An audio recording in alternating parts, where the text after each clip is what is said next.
ముందుగా పత్ర సమర్పణ చేయాల్సినటువంటి వారిని పిలుస్తాను. రోహిత్ ఆదిపూడి గారు, జి బాలకృష్ణ గారు, భూక్యా కాశీరాం. ముందుగా రోహిత్ ఆదిపూడి.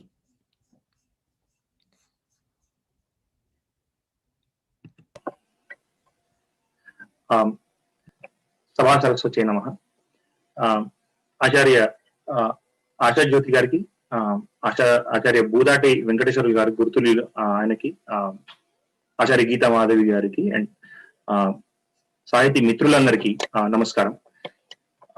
ఈరోజు నా నిన్నటి ప్రసంగాలు, అందరి ప్రసంగాలు, ఆశాజ్యోతి గారు చేసిన ప్రసంగం అన్ని అద్భుతంగా సాగాయి. ప్రత్యేకించి ఆశాజ్యోతి గారు అత్యాధునిక సాహిత్యం గురించి ప్రసంగించినటువంటిది నాకు చాలా ఆహ్లాదాన్ని కలిగించింది. ఆవిడ కవర్ చేసిన టాపిక్స్ లో అత్యాధునిక కాలంలో చోటు చేసుకున్నవి కానీ అతి తక్కువగా స్పృశింపబడినవి చాలా మటుకు ఉన్నాయి. ఎల్జిబిటి అస్తిత్వం మొదలైనటువంటి ఒక వాక్యంలో చెప్పాలంటే 21st century should be considered the start of an epoch for Telugu literature అనేది నిన్నటి బాటమ్ లైన్ గా చెప్పవచ్చు. అది తప్పక అంగీకరించవలసిన విషయం. ఆధునిక కవిత్వానికి, అత్యాధునిక కవిత్వానికి పొంతనలు అవి మనము వస్తురూప పరిణామము, పద్య కవిత్వంలో వస్తురూప పరిణామము ఏమిటి అనేది మనం చూద్దాం. నా ప్రసంగంలో ఫ్రీడమ్ ఫైటర్ అయినటువంటి అద్భుతమైనటువంటి తత్వవేత్త అయినటువంటి శ్రీ అరబిందో చేసినటువంటి ఫ్యూచర్ పోయిటరీ అనే పుస్తకం యొక్క లైట్ లో నా ప్రసంగాన్ని సాగిస్తాను. What then is the nature of poetry, its essential law, what is the highest power we can demand from, what is the supreme music that the human mind, reaching up and in and out of its widest breadths, deepest depths, topmost summits, can extract from this self-expressive instrument అని శ్రీ అరవిందో వాళ్ళు చెప్పారు. ఈ definition అనేది నానాటి నుంచి నేటి వరకు future లో కూడా అంత చేంజ్ అవ్వదు. ఈ బేసిస్ మీదే పోయిటరీ నడుస్తూ ఉంటుంది. ఇందులో అసలు మన టాపిక్ కి సంబంధించి పద్యము అనేది ఎందుకు వచ్చింది, ఛందస్సు ఎందుకు వచ్చింది అనేది మొదటి ప్రస్తావన. ఛందస్సు ధారణకి చాలా బాగా తోడ్పడుతుంది. వేదాలు, ఉపనిషత్తులు, ఏదైనా ఏ సంస్కృత సాహిత్యం చూసినా కూడా దానిలో ఛందస్సు అనేది ఉంది. కానీ ప్రింటింగ్ ప్రెస్ వచ్చిన తర్వాత, ఈ కాలం తర్వాత కూడా ఈ ధారణ చేయాల్సినటువంటి అవసరం ఏముంది అని మనం అడగవచ్చు. కానీ ఛందస్సుకి రెండవ ఉపయోగం కూడా ఉంది. ఈ రెండవ ఉపయోగం ఏమిటంటే, రసజ్ఞతాభావంతో మన మనసును చేరిన ఏ వస్తువునైనా మనని రోమాంచితం చేసేటువంటి ప్రక్రియ ఛందస్సులో కనిపిస్తుంది. దీన్ని ఆధునిక శాస్త్రవేత్తలు ఫ్రిజన్ అని కానీ ఒక ఫిజియో సైకలాజికల్ రెస్పాన్స్ గా భావిస్తారు. ఈ రెస్పాన్స్ వలన మనకు ఒక అద్భుతమైనటువంటి సాహితీ దృక్పథము, ఒక ఆధ్యాత్మిక దృష్టికోణము ఓపెన్ అప్ అయ్యే అవకాశము మనసుకి కలుగుతుంది. ఇప్పుడు వచన కవిత్వంలో కూడా మనకు కాస్త లయ తెప్పించాలి అనేటువంటి ప్రక్రియను మనం చూస్తుంటాం. సో అందుకని లయ అనేది పద్య కవిత్వంలో అత్యంత కీలకమైన పదార్థము. లయతో పాటు మనకు ఇమేజరీ అనేటువంటిది రెండవ ఇంపార్టెంట్ కాన్సెప్ట్. రెండవ ప్రస్తావన, నేడు చోటు చేసుకున్న మిశ్రమ సమాజం గురించి మనం చాలా మాట్లాడుకున్నాం నిన్న. ఇటువంటి మిశ్రమ సమాజం, ఇన్ని ప్రొఫెసర్ ఇనోక్ గారు అన్నట్టు ఎంత వైవిధ్యం ఎక్కువైపోయిందంటే ఇది భరించలేనటువంటి వైవిధ్యం అయిపోయింది అని అన్నారు. సో ఇటువంటిది ఇంకెప్పుడైనా చోటు చేసుకుందా అంటే పలుసార్లు పాస్ట్ లో కూడా ఇది చోటు చేసుకుంది. సమాజంలో మిశ్రమమైనటువంటి పద్ధతులు, ప్రక్రియలు యాడ్ అయినాయి. సో ఒక ఎగ్జాంపుల్ తీసుకుంటే 13th centuryలో దీనార టంకాల తీర్థమాడించిది అని శ్రీనాథుడు ఒక సీసపద్యంలో ప్రస్తావిస్తాడు. ఈ దీనారం అనేది మనకు సంబంధించింది కాదు, ఇది బయట నుంచి వచ్చినటువంటి వస్తువు. దీనారము అని దాన్ని ప్రధాన విభక్తీకరణ చేసి ఆయన దీనార టంకము అని ఒక సీసపద్యం రాశారు. అది ఎక్కడ అతుకు ముక్కలాగా లేకుండా అది ఒక లయతో సాగిపోతూ ఉంటుంది. అలా ఏదైనా మనకు సమాజంలో కనిపించేటువంటి ఎన్నో ప్రక్రియలు, వస్తువులు ఈనాటి సమాజంలో వాటిని కూడా మనం ఇంటిగ్రేట్ చేసేటువంటి పరిస్థితి ఈ నేటి కవులకు కలుగుతుంది. ఆ పరిస్థితి అది శిరోధార్యంగా వాళ్ళు భావించి రాయాల్సినటువంటి పరిస్థితి. సో ఇప్పుడు మనకు మన సమాజంలో కనిపించే ఆయనకి దీనార్ అనేది ఒక వస్తువు, వాళ్ళకి చాలా ఉన్నాయి. అప్పుడు కూడా కొన్ని బయట నుంచి వచ్చినటువంటి మతాలు, సంస్కృతుల వల్ల వాళ్ళకి ఆ మిశ్రమం కనపడ్డది. మనకు ఈ రోజు చాలా కనపడుతున్నాయి. ఎంత కనపడుతున్నాయంటే ప్రపోజిషన్స్ తప్ప మనకు తెలుగులో ఇంకేం అవసరం లేకుండా కూడా మనం తెలుగు మాట్లాడవచ్చు. లైట్ ఆఫ్ చెయ్యి, లాగిన్ చెయ్యి, సూపర్ మార్కెట్ కి డ్రైవ్ చెయ్యి, అక్కడ విల్ స్టాప్ సంథింగ్. ఒక్క మాటతో మనం తెలుగు మాట్లాడుతున్నామని మనం అనుకోవచ్చు, మిగతావన్నీ ఇంగ్లీషే. కానీ ఒక మాట చెప్పాలంటే వ్యావహారికంలో ఉన్న ప్రక్రియలు, ఆలోచనలు ఎన్నో మనము పుణికిపుచ్చున్నాం కాబట్టి ఇవి మనకు కనిపిస్తాయి. ఈ ఎవల్యూషన్ ఆఫ్ లాంగ్వేజ్ లో ఇలాంటి పరిణామాలు సాధారణమే. కానీ నా అభిప్రాయంలో ఎప్పుడైతే వ్యవహారికంలో తెలుగు వాడుక నశిస్తుందో అప్పుడు సాహిత్యంలో కూడా తెలుగుకు ఆదరణ అంతగా ఉండదు. అందుకని ఒక సినిమా చూసినంత తెలుగు కవిత్వాన్ని అది ఆదరణ లేదు.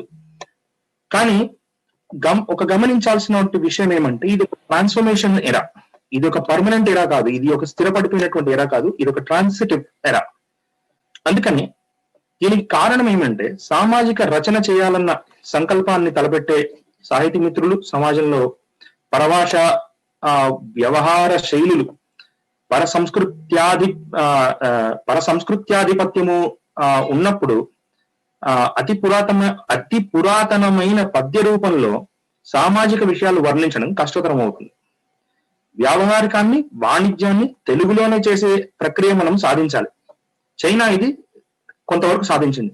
వాళ్ళ గూగుల్ వాళ్ళకే ఉంది, వాళ్ళ అమెజాన్ వాళ్ళకే ఉంది, వాళ్ళ భాషలోనే ఉంది. మనకు ఇది సాధ్యపడుతుందో లేదో తెలియదు, కానీ తప్పక ఆలోచించాల్సిన విషయం. అయితే ఒక ప్రయోగం చేసి చూద్దాం.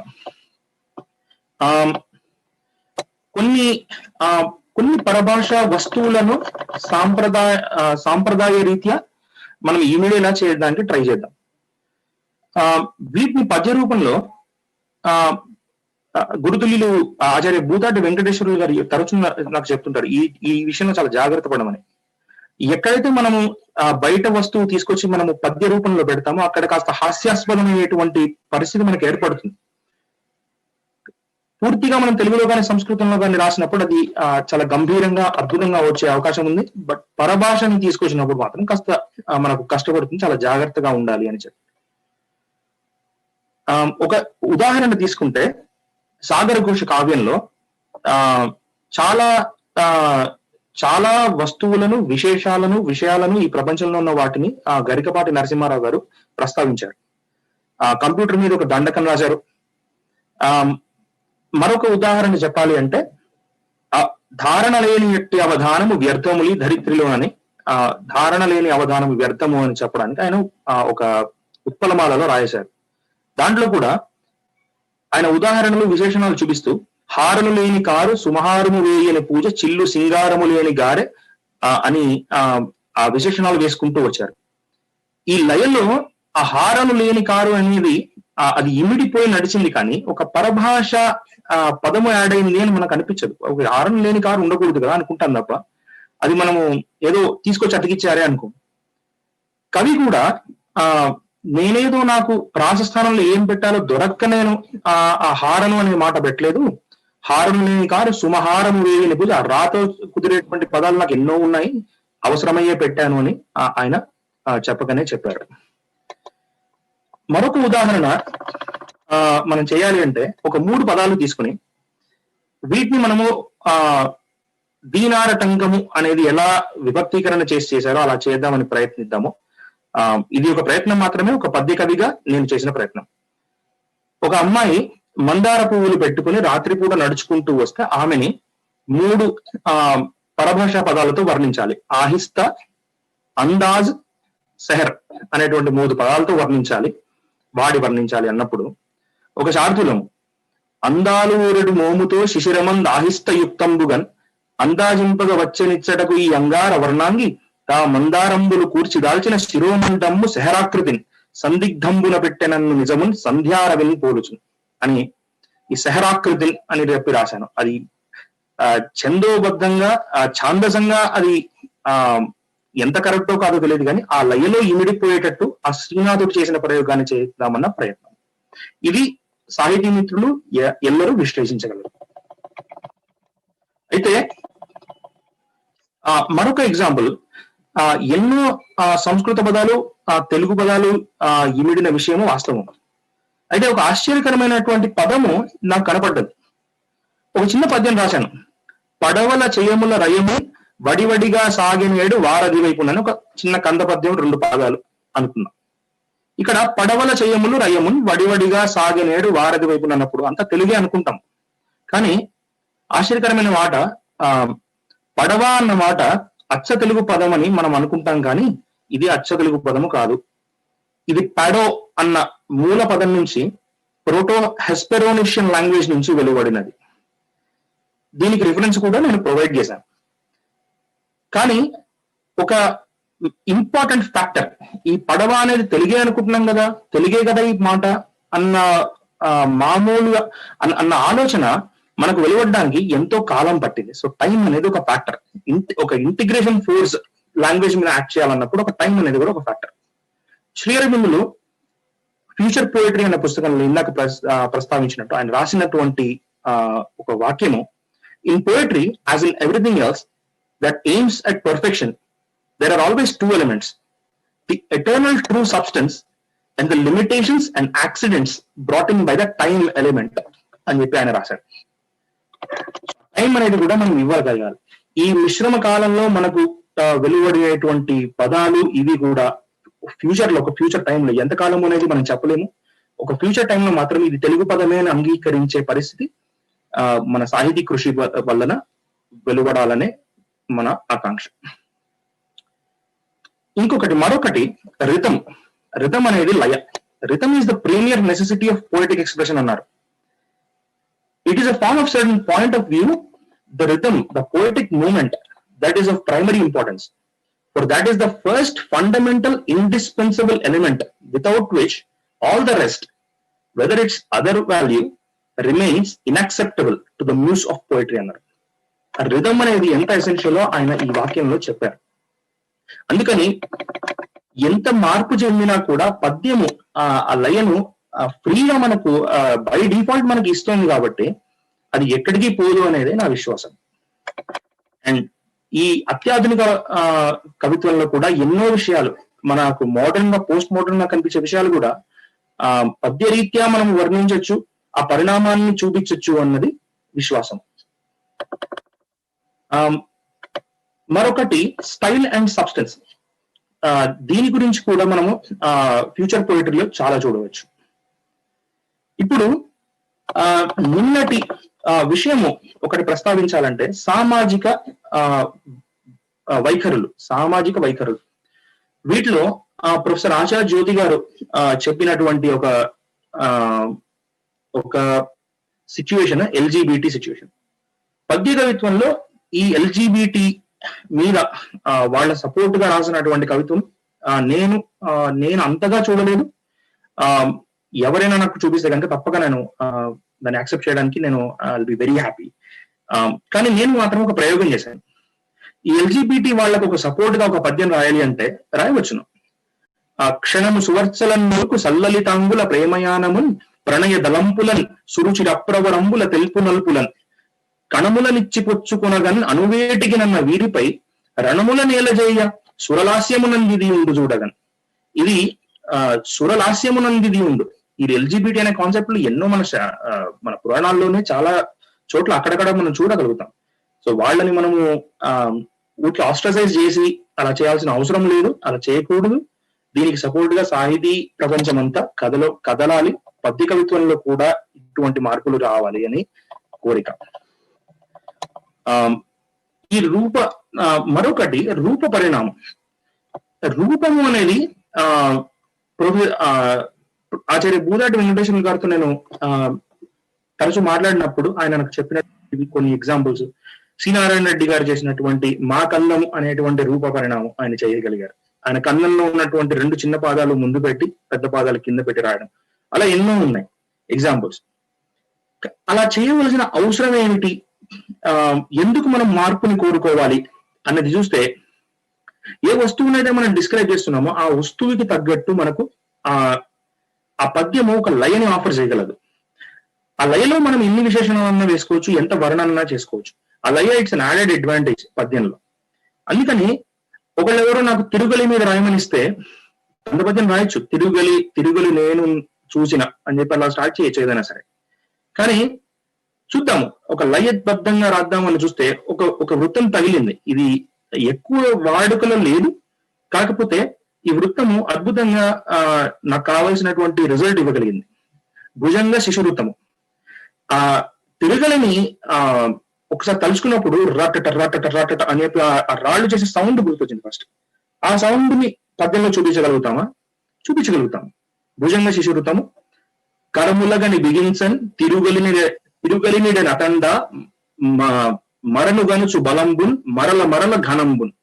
ఇటువంటి లయని ఈ భుజంగ శిశువృతం ఇవ్వగలిగింది.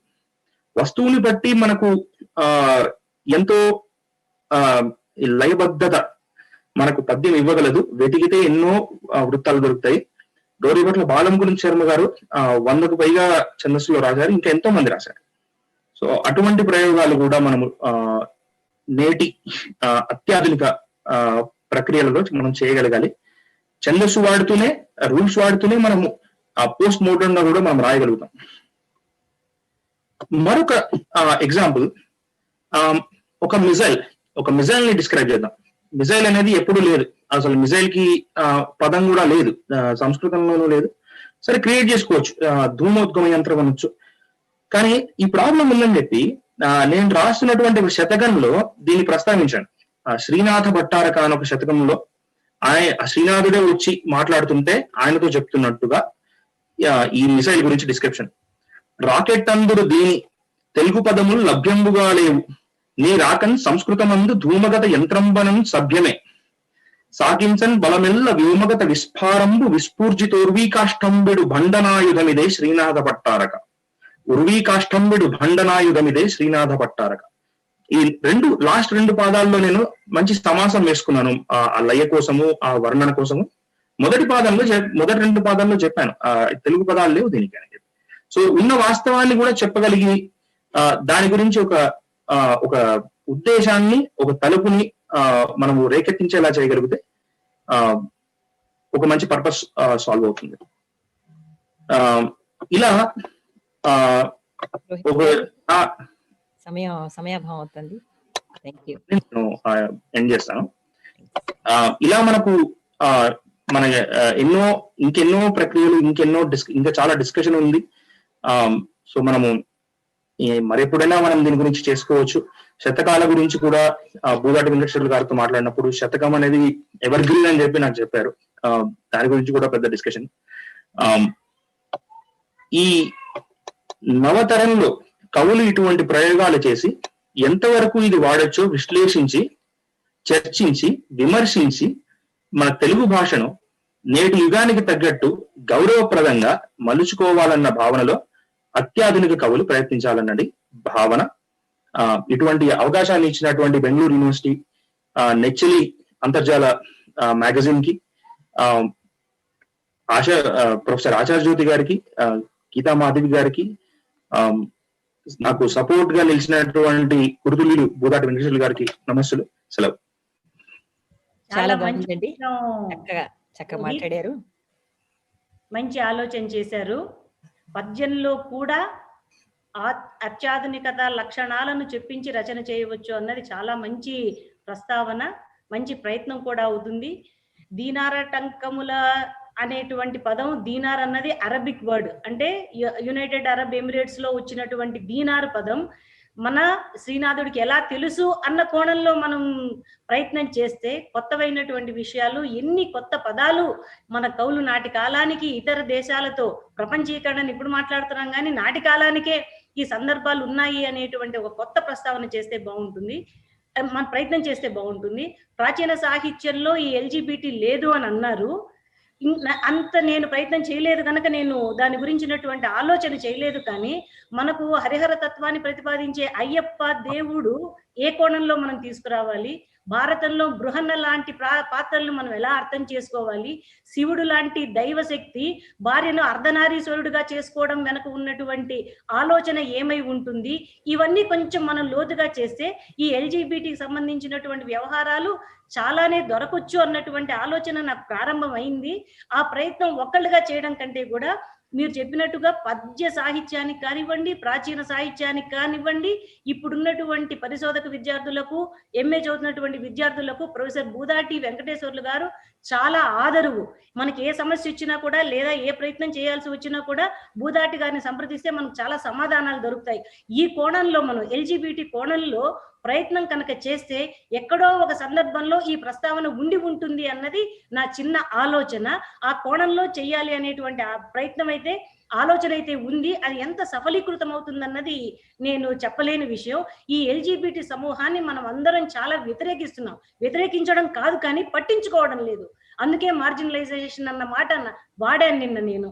ఎందుకంటే మన సమాజంలో ఉంటూ వాళ్ళు దళితులు పోరాటాలు చేస్తున్నారు, బహుజనులు పోరాటం చేస్తున్నారు, ముస్లిం మైనారిటీలు పోరాటం చేస్తున్నారు. వాళ్ళ అస్తిత్వం కోసం పోరాటం చేయకుండా సాహిత్యాన్ని ఆయుధంగా తీసుకున్నటువంటి ఒక గుంపుగా, సమూహంగా, వ్యవస్థగా మనం ఎల్జిబిటిని చూడాలి.